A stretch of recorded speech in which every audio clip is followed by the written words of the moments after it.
What's going on, everybody? Welcome to GmiasWorld. What we're going to be doing today is learning how to send the spy. Now, for people that already know how to do it, that's fine. This tutorial is for people that are new to the game that have been asking me, and I told them that I would get to it. I got some time to get it done. So once again, welcome to GmiasWorld. I'm going to give you some of these tips right now on how I use the QB spy and how I send it.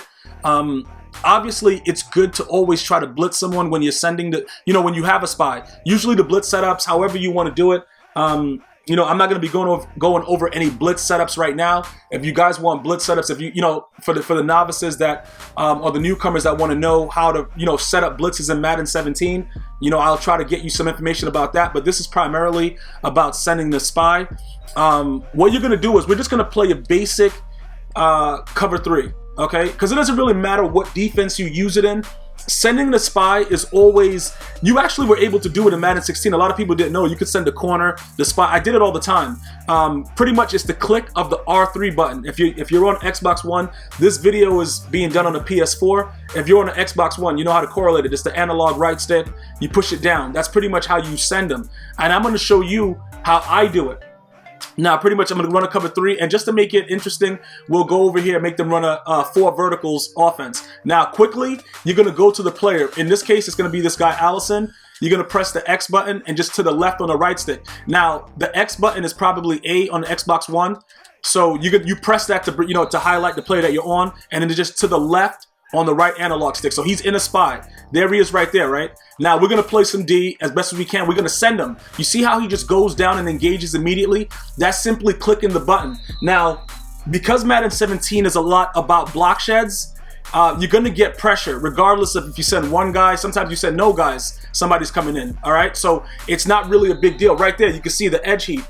This tutorial is being done from my franchise, so some of my guys have pretty high block shed. If you play Ultimate Team, obviously if you have a guy with higher block shed, he's going to come in a lot faster. But that's pretty much what it is. And the actual, what's good about it is it sets the offensive lineman up. Because the offensive lineman, right there he just throws the ball away, but the offensive lineman pays attention to the spy. So even though I'm only sending 3 guys, he has to look, the center has to pay attention to him. Now he moves to the left, now I can send him down, but then the guard picks him up. But regardless of how you're doing it, once you start setting up blitzes and understanding how to send the spy, it becomes a lot more interesting. Now, if you know it's a passing down, you can also pass commit, which is the left L2 and up on the right stick for PS4, whatever the back left trigger is on the Xbox One. For the guys that have the Xbox, I'm pretty sure you're gonna leave it in the comments on how to do it. But again, I didn't send the spy. I didn't have a spy that time. I'm doing it. It's just to teach you pretty much how the pros play. Like regardless of how good you are in Madden, you got to know these basic things. You have to be able to do, quick setups, man somebody up really, really quickly, different things like that. This is how the pros play, no matter what level it is. And because Madden 17 has become so friendly, regardless of your skill level, it's good to know these things. You see how the quarterback is sitting there, he's comfortable, everybody's blocking, everything is good. And then all of a sudden, this dude comes in like a wild savage on rabies. What, on rabies? Well, with rabies. You know what I'm saying, bro? But either way, okay, that guy is coming right around the bend. So, like I said, if you're a MUT player and you're like you're a newcomer to it and you're just trying to understand exactly what's going on, sending the spy is one of the most major things you can do because it's just the reaction. What? How did the ball end up in his arms right there when he did a front flip? Look, I'm not even gonna pay, guys. I'm not gonna pay attention. If you guys watch my head-to-head videos, you know I really have low tolerance for Madden 17 at this point, and I need you guys to understand. Make sure you have your medication ready before you go into a ranked game because a lot of things are gonna happen that you may not like. But the bottom line is, this is what I was being asked by a lot of individuals. How do you send the spy, Gmia? I see you're blitzing. You got a spy. You're sending him with your blitz. Once the guy starts rolling out. It's very, very interesting how good it works, though. This is something that definitely will help you step up your defensive prowess. Now, right there, you see, okay, look, whatever. He comes all the way back, and then he still doesn't catch the ball. Look, whatever. The bottom line is, this is something that you should utilize, even in the run game. Because what's weird about it is, okay, just get juked. Yeah, juke my moms, too. What happens is, in the run game, when you use the spy, sometimes the spy jumps up, and he's right there for the run play. And a lot of people don't know that. I would have to do something different with it because right now I'm just showing you guys how to use it in the pass game. But pretty much you can experiment with it and you'll see what I'm talking about because they just stand there immediately and get the attention of whoever's there. So if a guard is pulling, if it's a run play or they're trying to run block, they're up right away. They just get up. So it really, really helps when you're trying to stop specific runs. The runs that they stop, I won't get into it right now. Let me guys know if you're interested. I will definitely get back to it. But once again, this is how the pros play. This is what they do. Now, you're always sending a blitz. You know, regardless if you're sending 3, 2, whatever, you want to be sending a corner off the side. You want to be doing something to kind of enhance the fact that they're going to need to roll out. Because the way that I'm doing it right now, I'm taking advantage of the high block shed that my players have. But I'm still going to send him. And look how fast he comes. That's the interesting thing about it.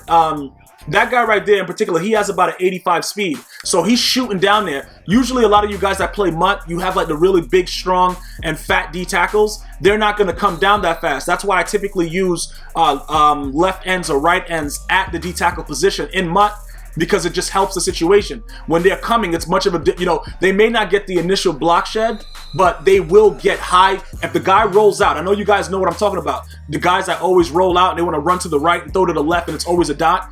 The spy runs extremely fast to that side if they have 80+ speed. So that's just another pro tip that you may want to use. Or just get, at this point in MUT, I believe they have some 80 speed D tackles. I think they have a couple. So sending those guys is going to get you a lot faster results. Now look, you saw how you acted dumb right there? That's going to happen sometimes. Guys are going to act stupid. They're going to glitch out. They're going to run up and then run back. Sometimes it's because of the nano detection. Sometimes it's just because the game just doesn't know what's going on. But regardless of the situation, get used to having a spy if you got a mobile guy out there, even if you just want to play coverage for a down. You know what I'm saying? Like if it's like you know, the guy's coming out of 4 verticals every play because he's looking for an aggressive catch, what you should do is, you know, you back him off. In this case, it's triangle and up on the D-pad. In your case, if you're an Xbox One, it'd be Y and up on the D-pad. And you back him off. I didn't get to send the spy right there because I was trying to explain what I'm doing first. But you would back him off really quickly and then spy him. So now he's spied and they're backed off. So now he has to make a choice. Do you want to try to aggressive catch and take care of the fact, take advantage of the fact that Madden has become a complete joke with the animations, or do you want to try to scramble and I got my spy there waiting for you? So there's a lot of variations that I can go through, but I just need to know with the feedback if you guys want more information on how to play like the pros, because when I'm saying play like a pro, that just means that you know the basics in order to adjust and things like that. Like you have to, in order to be considered a pro in Madden right now, you just got to be able to aggressive catch. Pretty much is what I, in my opinion, and play, cover 2 sync or cover 2. But understanding what to do, how to man your guys up. Okay, this guy's rolling out, let me adjust. Switch from a cover 2 to a cover 3. What is he abusing? Cover 4 if he's in tight. You know what I'm saying? Things like that. That's how you get your mentality up to play like a pro. So I just want to know if you guys if you guys are interested in knowing more, you know what to do. Leave it in the comments. I'll do my best to get back to you guys, get you guys competitive. If you guys have questions, get at me. Until next time, it's always one love.